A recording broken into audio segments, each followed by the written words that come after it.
go. All right, now we're recording it. Sorry about that, folks. So we're going to start recording with the branch administration, and apparently I'll need to redo this so that I can post it for everybody. But what happens is this will get automatically posted up to the Deputy Exchequer account and will be posted to YouTube, and then we'll also then go to the RUM site. But this allows some smoother flow through for the recording so that the class is there and the captions are there automatically. All right, so back to branch administration.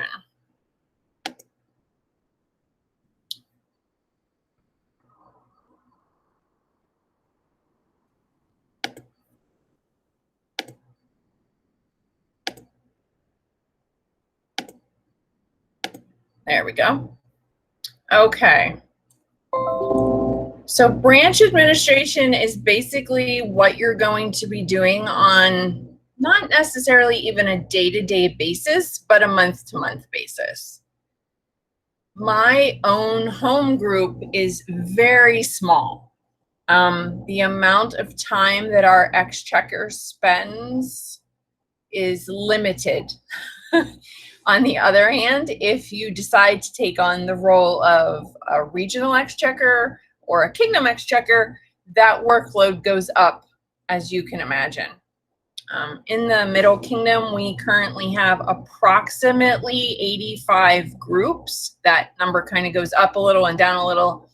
And we have 5 regions, so you can assume that the workload goes up as you take care of a larger branch.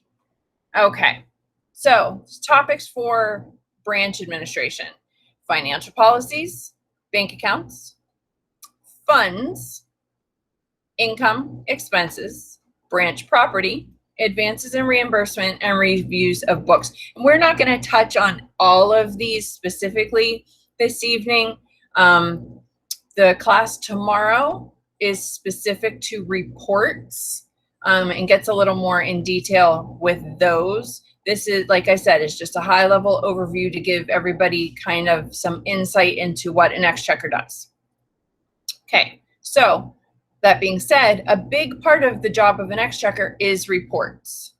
Okay, monthly reports are due at the end of the month following the reporting month. That sounds a little confusing. So the report for May is due at the end of June. It's always 1 month delayed. It gives you time to get bank statements and get any of your documents together so that you can complete your report. When the Middle Kingdom does require monthly reporting, it used to be that you just had to do a bank reconciliation. We had an incident several years ago now that led us to put additional safeguards into place, and that was the monthly reporting requirement. So this does require that the bank statements, the bank reconciliations for any account that you have, as well as the first 2 pages of the report, which is the income statement and the balance statement, is sent to your regional officer. It should be reviewed by the seneschal before it is sent to us.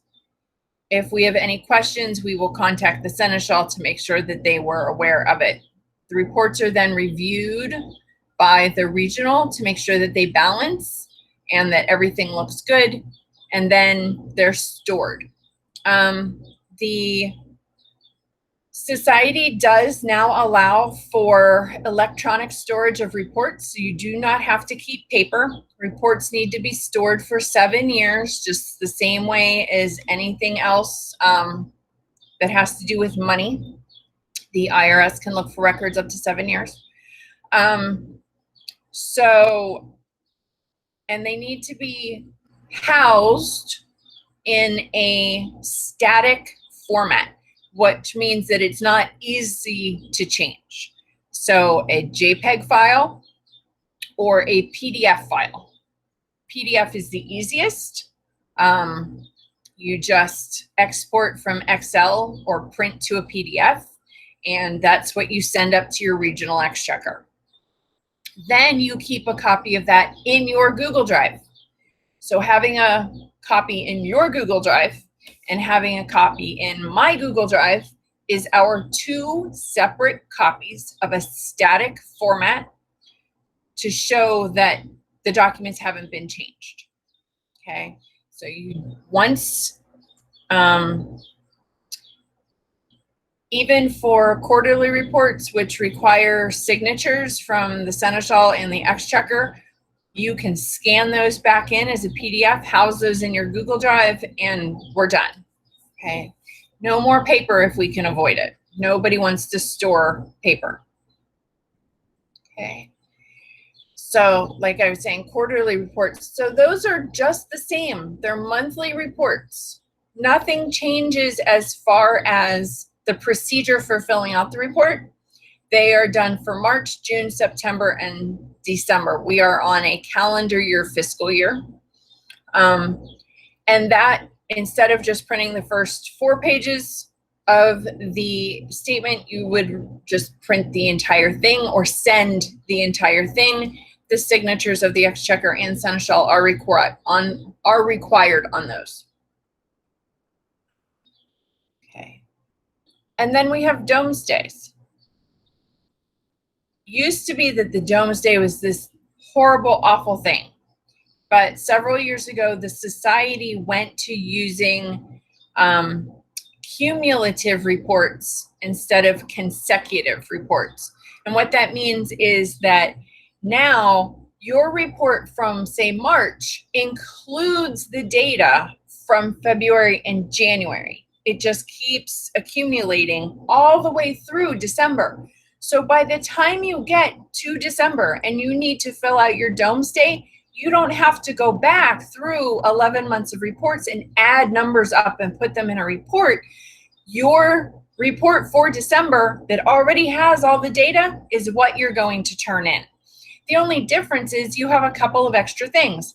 You're also going to send copies of your event reports that you had during the year with the receipts. Again, this is all going to be scanned after it's signed. One caveat, you'll see at the bottom, it says, please send the report, the Domesday report itself, to the regional for verification in an Excel spreadsheet before you go print it and have your Seneschal sign it and then rescan it. Okay, it allows your regional exchequer to check it over, make sure there's no mistakes, there's no questions, allows you to make any of those corrections before you go through all of the work of printing, signing, scanning, and emailing again. Now, for the past few years, the SCA has been audited on a yearly basis. And so every year we are now being asked for specific documents for an audit. So I just included this so that everybody knows what documents would also be required for the audit. Bank statements from the current December that you're reporting on, so upcoming, and it seems like we just finished this process, but it's actually not that far away again this year. So the bank statements from December 2020, and the bank statements from December 2019, the Domesday for 2020, and your account ledger for 2020.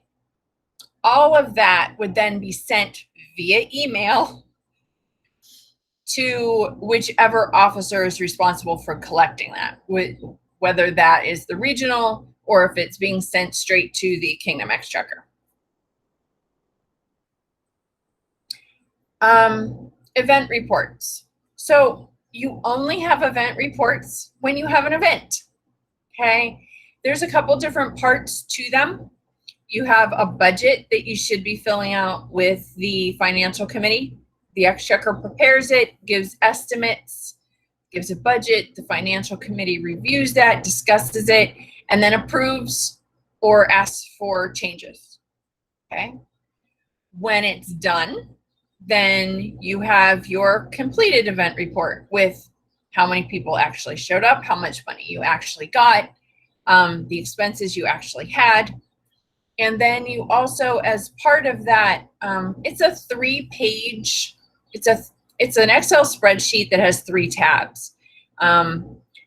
The first tab feeds into the second tab, and the second tab feeds into the third tab. And the third tab is the non-member registration report. Non-member registration is, of course, the $5 fee that is charged to non-members when they come to an event. It is for any person who is not a member and is paying full price. Okay. If the event, so if it's a child and there's a discounted children's rate, children would not pay the non-member charge because they're paying a discounted rate. Events that are donation only.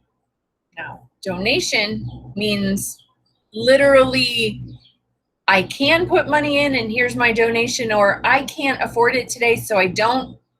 It's voluntary. It's not a, you have to donate to this cause in order to come in. Nope, then you have to charge the non-member registration fee. Okay. Event reports are due to your regional Exchequer within 30 calendar days.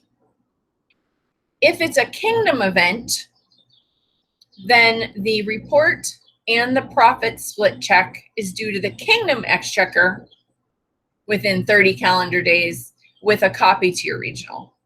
Okay.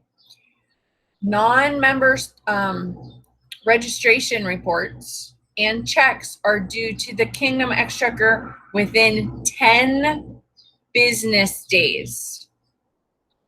10 business days. The kingdom then collects those monies, deposits them, and has to send them to the society.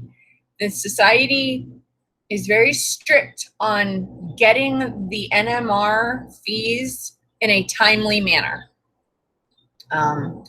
We tend to be lenient and go, just send us the numbers and we'll do things. But the society is not. They want to know why we're not putting groups on probation if you haven't sent in your fees in your report. So make the kingdom Exchequer's life a little bit easier. And if you are the group Exchequer, please, please send that report and the check within 10 business days. Okay. Warranting. Okay. Warranting, we already talked about the change of officer form. Okay. You send in your change of officer form as well as a request for a financial warrant. And that looks like this. Oops. Let me make sure that you can see that.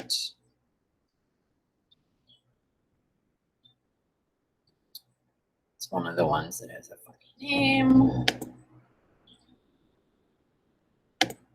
There we go.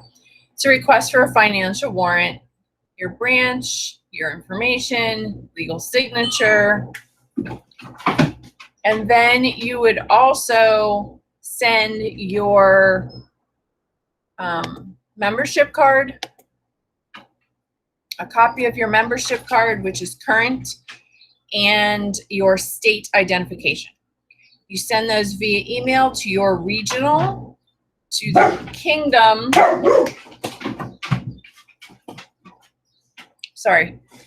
to the kingdom, and if appropriate, to the baronial Exchequer.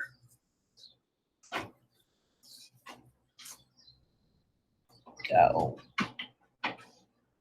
Okay. We talked about this a little bit before. The Exchequer education class and the exam, it is being moved to Google Classroom. It will look sort of like this. This is the teacher side of it. You can see that it's broken down. Each of these is just something to read through And then it asks for you to click that you have in fact done it. And then there is an exam at the end. To maintain your warrant is very simple. All you have to do is report in a timely and accurate manner. That's it. The roster is created before every crown tournament. We go back and look to see that you have been turning in reports over that elapsed time period from the last Curia meeting. The Kingdom Exchequer creates the roster and then presents it to the Crown for their signature at Curia, and it maintains your warrant for basically another 6 months. Okay, I'm going to backtrack just a little bit and just kind of talk about some of these other things because we have plenty of time left.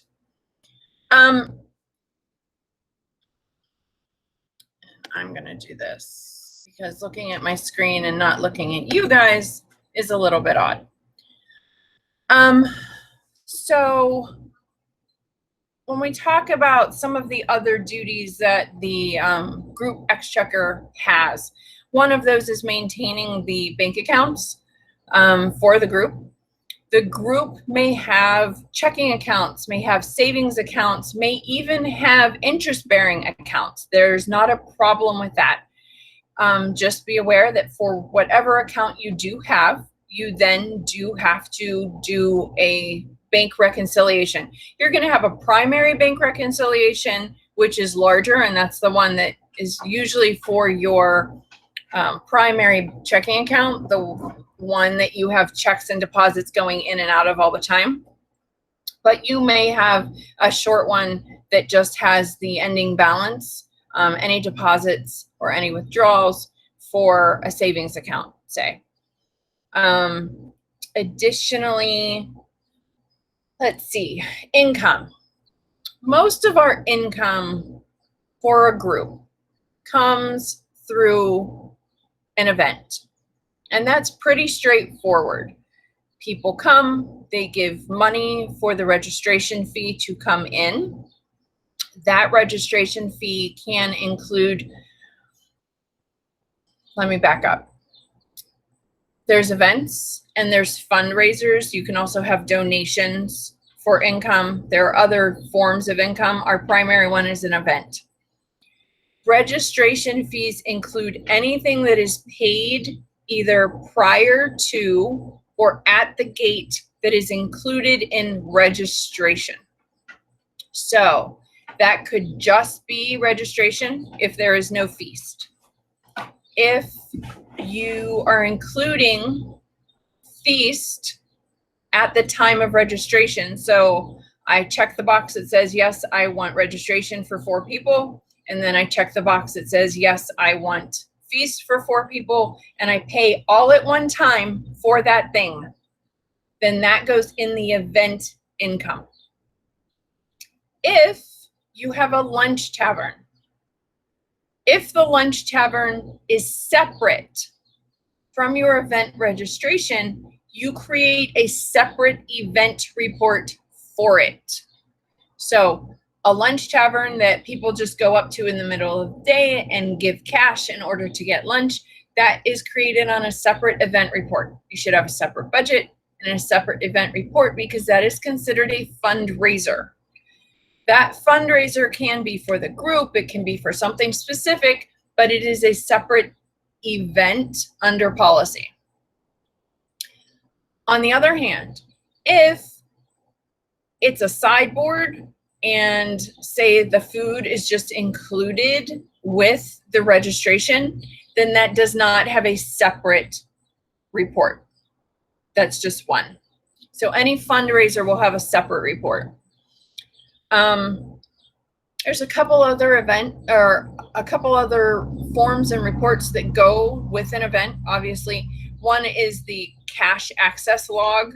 So who got the money out, what money was gotten from the bank. You write down the 20s, the 10s, the 5s when you start. Then you count at the end.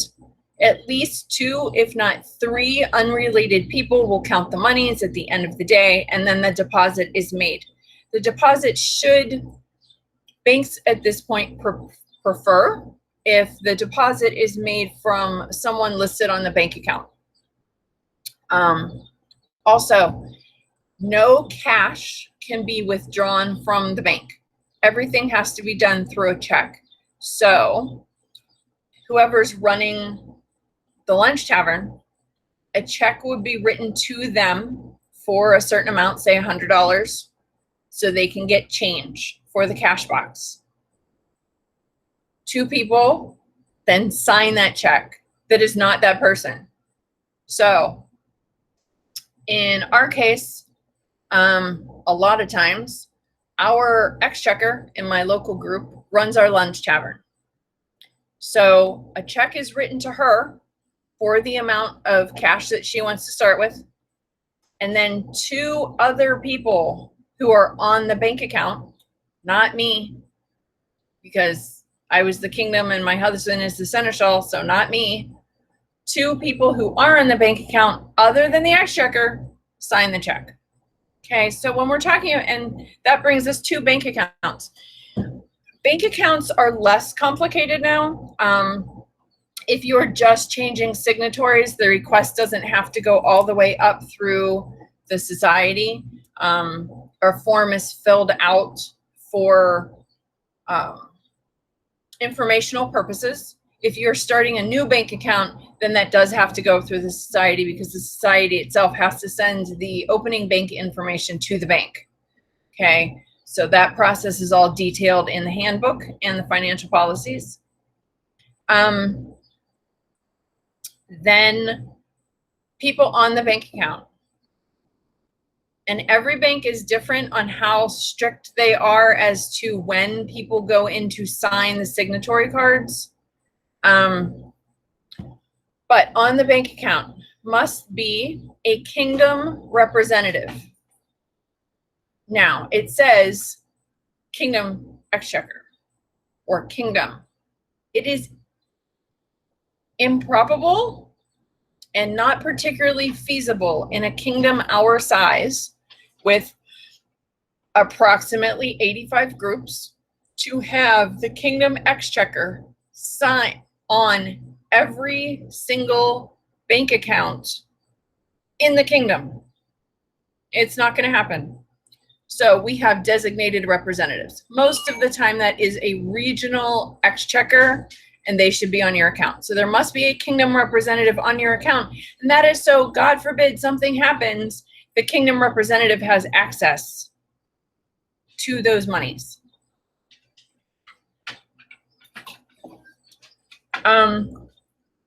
Your seneschal must be on the account. Your Exchequer must be on the account. Then it is best practice to have at least 1 more person on that account that is not related to either of the other ones.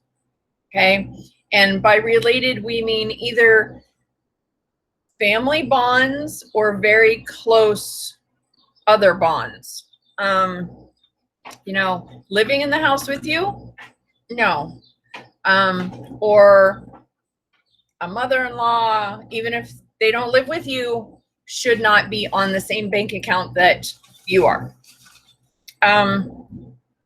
So, and it is best practice to have that other person be, excuse me, one moment.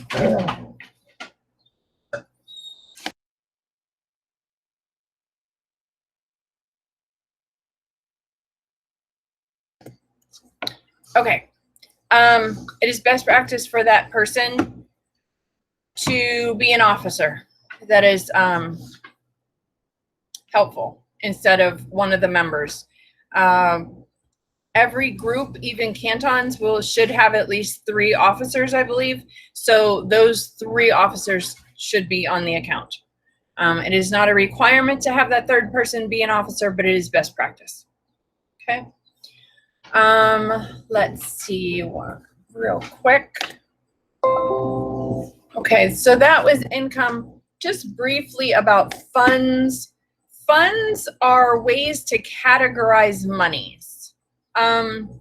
Most small groups do not have any funds that are specific other than what we call the general fund, and that is just where all of the monies reside.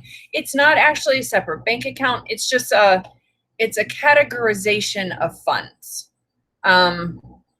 So in the Middle Kingdom, the kingdom does have funds. Some other large groups will have funds, monies that are collected or donations that are made for a specific thing. Can be just categorized under that fund so you can keep better track of what they are going to or what they are spent on. Okay. Then let's talk about expenses a little bit. Well, actually, I'm going to drop down to branch property. Not all branches have property. Very small branches may not. However, even my very small group has group sunshades, pavilions, and those are group property. So they are listed as an asset depending on the amount that is paid for them. And that's something that we'll get into more in the reports class tomorrow if you decide to come for that. But branch property is anything that the branch itself, whether that's the kingdom or a local group or an official guild, has purchased with official monies. Okay, so that then becomes an asset of the group. It may stay in the possession of another person, but it is part of it is a group asset. Speaking of that group property, so in most cases, the seneschal might house the group property, or the Knights Marshal might house any loaner armor or something like that.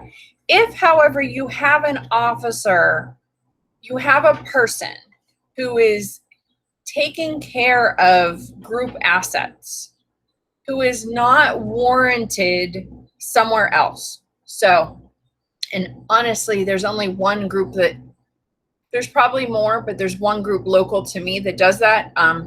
Cleflands has a separate gold key person, has a separate iron key person, and has a group quartermaster because they have a large amount of stuff. And so those individuals are warranted as special exchequers. They do not have to go through the class if they are not handling monies. They just need to be warranted so that there is a way, there is accountability through the chain of command, so that we have their membership and we have a state ID so that we know who they are and where those branch assets are. Okay. And now we'll go back to expenses. So expenses are not as tricky as some people think. The SDA is a nonprofit, and the SDA has specific requirements about what you can and cannot spend money on. Some things that are absolutely allowed are anything, you know, event expenses, some branch property, food that is for everybody is allowed to be purchased with group funds. Travel expenses can be reimbursed. These things should be written into your financial policy prior to doing them, though. So if it is going to be common practice, you have an event, you're going to invite royalty, you want to reimburse the royalty for their travel expenses, that should be written into your financial policy. Some things that are not allowed, some of these are going to sound silly.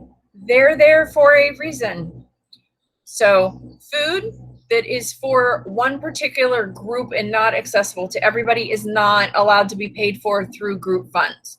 So if you have a royalty luncheon that is just for royalty and their retainers, you cannot pay for that out of group funds.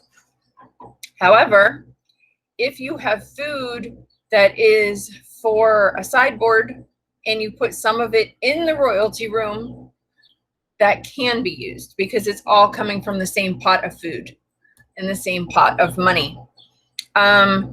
Lottery tickets cannot be purchased with group funds. You're laughing. I know you are. I can't see your faces, but I know you're laughing. Apparently it's happened because it's written into policy. Fireworks. Let's see. Expenses for the retainers or children of royalty cannot be paid through group funds separately.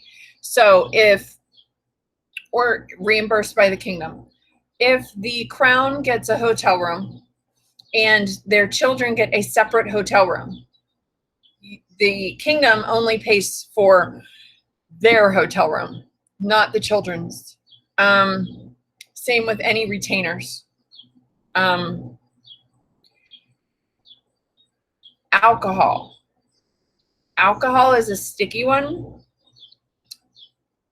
The feast steward may purchase alcohol if it is going directly into the food. That is permitted. Alcohol to use for the sake of alcohol and just drinking it is not permitted to be purchased with group funds. So a bottle of wine that's going to go in the beef stew and you're going to use the whole bottle or most of the bottle, yes, that is a permitted purchase. A expensive bottle of liquor that you're going to use 2 ounces of, if you have bought a 26-ounce bottle, no, because that bottle of liquor is then going home with the person. So the group can't purchase it. Oh, and income, we talked about fundraisers. You are no longer allowed to have raffles per the society. I don't have the exact wording on that, but there are no more raffles. I believe that silent auctions are permitted, but raffles are not. So that was one caveat to the income. Let's see. Oh, and advances in reimbursement. I put this on a separate area because advances in reimbursement can fall under several different areas, so I didn't want to just put it under events. A lot of times they will happen for events where the feast steward needs a chunk of money to go make a purchase of food. You can do that. You advance them the monies with an advance request form. They fill it out for how much. The exchequer writes the check, and then at the end they give you the receipts and any change, which is then deposited back into the bank account, and you make accounting of that into the ledger. And then reimbursement, the same thing. There's a couple different forms for reimbursement. There's one that's specific there's one that's used more for events, that you can list a bunch of different receipts from one person. And then there's one that tends to come from officers that the expenses will be in different categories. So there are a couple different forms there. That is really what we were going to go over today. I will now open the floor for any questions that you have. If you'd like to do that on camera or in chat, you are welcome to. Does anybody have any questions, comments?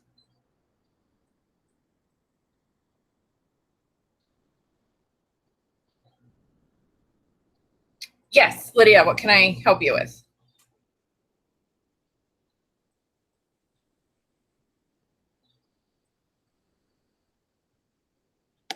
If you'd like to just turn on your microphone, you're welcome to.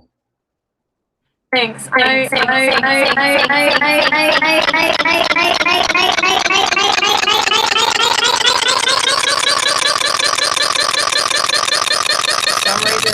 can't hear you. Let's see. Hey, Lydia, okay.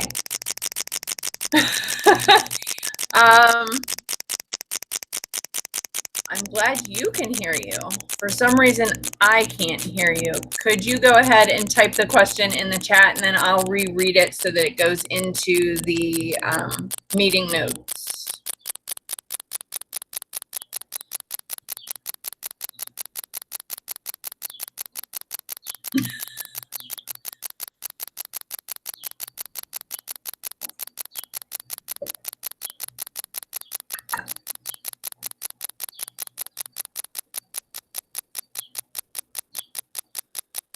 So the question is, so we have to track anything we own as a group that's purchased with group money. Is there any kind of requirement for donated property? Yes, actually. Above and beyond, there is a donation form that is available either through the SCA website or through the Middle Kingdom website. And it's a donation of assets form that the person making the donation fills out with an approximate value. And then above a certain value, that is either listed as a depreciable asset or as regalia, or if it's under a certain amount, or if it's small items, lots of small items, it might go under inventory. Again, so above $500 is a depreciable asset, and there's a worksheet for that in the workbook, the spreadsheet. Then there's a regalia. So regalia includes anything that isn't going to depreciate, really. Coronets, crowns, cloaks, thrones, those usually go under the regalia. There's some specific requirements on the page, but those would go under regalia and get tracked. And then if it's an inventory item, there's a separate page for inventory where it's not going to depreciate, but at the same time you would take off when you use it. Again, one of the only groups that I know of who has used this is Cleflin's. As a group, they made a purchase of, I don't know if you're familiar with Cleflin's, they have Nebbles. Nebbles are a heraldic charge that kind of go like this. And they bought lots of trim that has Nebbles. And they keep that in their inventory. And then as people purchase it from the group, they deduct it from their inventory. So that's not really the donation, but those are the 3 different places where you would track assets. So something that's donated might go under depreciable, it might go under another asset, it might go under regalia, and it might go under inventory, depending on what the item is and the amount of the donation. Does that answer your question?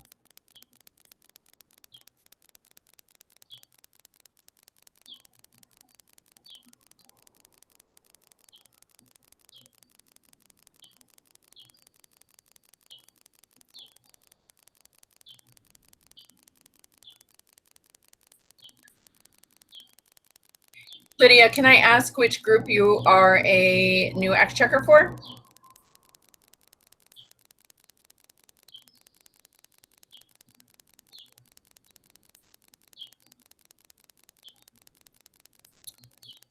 Okay, Oak and Shield. So Kentucky. Okay. So Apollonia, who was here earlier, she left a little bit ago, but Apollonia is the South Oaken Regional Exchequer. And just so you all know, you can contact any of the regional exchequers by using their mid-realm email addresses if you have any questions. So southoaken.exchequer@midrealm.org, northoaken.exchequer@midrealm.org, pentamere.exchequer, midlands.exchequer, and constellation.exchequer. All of the regionals are available that way. Or if it's an informal question, you can always post it to the Mid-Realm Exchequers Facebook group. You should definitely be part of that group. Even if you're just interested in becoming an exchequer, you'll get more conversation there. and your peers can help you out. Let's see, Melissa, would that donation form need to be filled out for Gold Key donations as well? In general, we don't fill out, most groups do not fill out that donation form for Gold Key because the amount of the donation is so low. While it is best practice for all groups to track the inventory in their Gold Key, most of the time that doesn't happen unless the group itself purchased the material and made the clothing that is in the Gold Key. Some groups have gone to providing tunics, excuse me, providing tunics in like a small, medium, and large size, and pants in a small, medium, and large size that are available at the gate, so that you don't get that kind of up and down about what's available. And so that is a time that you might track what's in your Gold Key and inventory for financial purposes. But in general, the donations that are coming from your members are not going to be valuable enough to make that a feasible or a necessary step. Okay, wonderful. So you're the group quartermaster and the tracking the Gold Key. Great. So do make sure that if your Exchequer has not yet filled out a warrant request for you, that they do that as a special Exchequer, so that if you do not hold a warrant from another office in the group, that you are then a special Exchequer for that purpose. Okay, Rachel, are there any capabilities and accesses Exchequers have that deputies do not? That's entirely up to you as the group Exchequer. Our group is so small that even though we are required to have a deputy, we don't. So that is up to you. It is best practice to, of course, have your deputy have the capability to at least get into the email and into the reports, so that if something should happen, they can do that. We unfortunately had that situation just last week.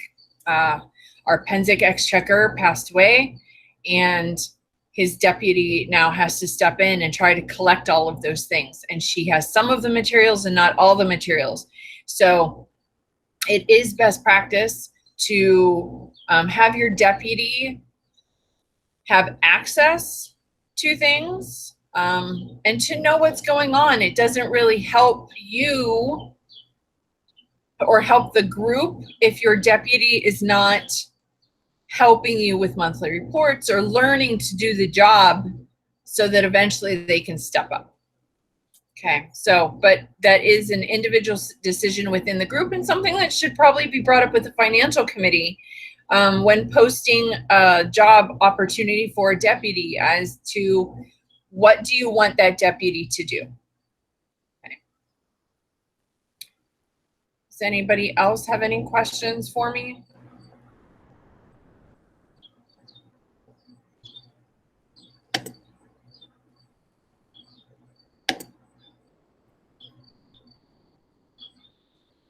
Okay, well, I want to thank everyone for coming to class tonight, for getting a taste of what the Exchequer does. Like I said, for the most part, the Exchequer is no worse than, and probably less work than, doing the finances for your own family. In most cases, unless you are at the kingdom level, you don't even have transactions on a monthly basis. So even though there are monthly reports, a lot of times you might just be changing the date on a bank statement. Change the date from the end of the bank statement, change a couple numbers, and file your report. And I know that that sounds tedious, but we have found it necessary, unfortunately. Like I said, we ran into a situation several years ago where an Exchequer misappropriated funds, and it wasn't noticed for several months, or a few months, until the quarterly report was due, because The bank reconciliation looked fine. It balanced. The regional exchequer really didn't have any reason to not, it balanced, everything was good. If the seneschal had looked at the report that we now require, they would have said, hey, wait, where's the income from that event? Because that's what happened. The income just never made it to the bank. So the bank rec balanced, but the income did not. And so that's why we had to go to that. And so it might sound daunting that you have to do a monthly report, but unless you're having an event every month or you're having, events on a regular basis, a lot of times this report is very easy and no worse and probably better than your checkbook. So please feel free to contact me at any time for any questions regarding training or education. If you are a current group exchequer, please reach out to your regional exchequer if you have any questions. Reach out to me or to the Facebook group if you have any just general questions about training, about education, or about the job in general. I've been the kingdom and the regional and a deputy, and so I hopefully can answer any questions that you have. So thank you again for everyone for joining me.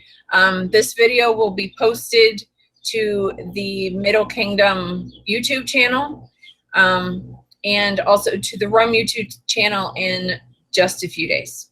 Thanks again, everybody. Have a great night.